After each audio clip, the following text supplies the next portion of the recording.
Hi friends. என்னென்னா இனிமேல் வந்துட்டு ரெகுலராக வெயிட் லாஸை பற்றி நான் வந்துட்டு வீடியோ போட மாட்டேன். ஏன்னா இனிமேல் வீக்லி ஒன்ஸு என்னோடய ரிசல்ட்டை மட்டும் நான் காமிக்கிறேன். அப்போ தான் நீங்கள் நம்புவீங்க.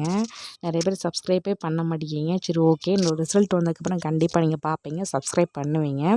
நாளைக்கு ஒரு குட் நியூஸும் இருக்குது. அதுக்கப்புறம் வந்துட்டு இனிமேல் வீக்லி ட்வைஸ் வந்துட்டு இந்த மாதிரி மூவி பற்றி என்னோடய எக்ஸ்பீரியன்ஸ் என்ன அப்படின்னு சொல்லிட்டு நான் வந்து ஷார்ட் வீடியோவாக போடுவேன். அப்புறம் வந்துட்டு இன்னொன்று, நான் வந்துட்டு ஒரு கோர்ஸ் படிக்கிறேன். அந்த கோர்ஸை பற்றி அந்த கோர்ஸு சம்மந்தமாக இன்ட்ரெஸ்டிங்கான ஒரு ஒரு விஷயமும் நாளைக்கு சொல்கிறேன். அது வந்துட்டு நாளைக்குன்னு இல்லை, வீக்லி ட்வைஸ் அந்த மாதிரி சொல்லுவேன். அதுக்கப்புறம் என்னோடய கோர்ஸு சம்மந்தமாக அந்த ஒரு விஷயமும் சொல்லுவேன். அப்புறம் வந்துட்டு மூவி பற்றியும் சொல்லுவேன். அப்புறம் வந்துட்டு வீக்லி ஒன்ஸு என்னோடய வெயிட்டு சேஞ்சு, நான் வந்துட்டு எப்படி வெயிட் லாஸ் பண்ணியிருக்கேன் அப்படி சொல்லிட்டு நான் உங்களுக்கு வந்துட்டு வீடியோவும் போடுவேன். மறந்துடாதீங்க, நீங்கள் ஃபாலோ பண்ணிக்கோங்க. சதி கார்முகில். பாய்.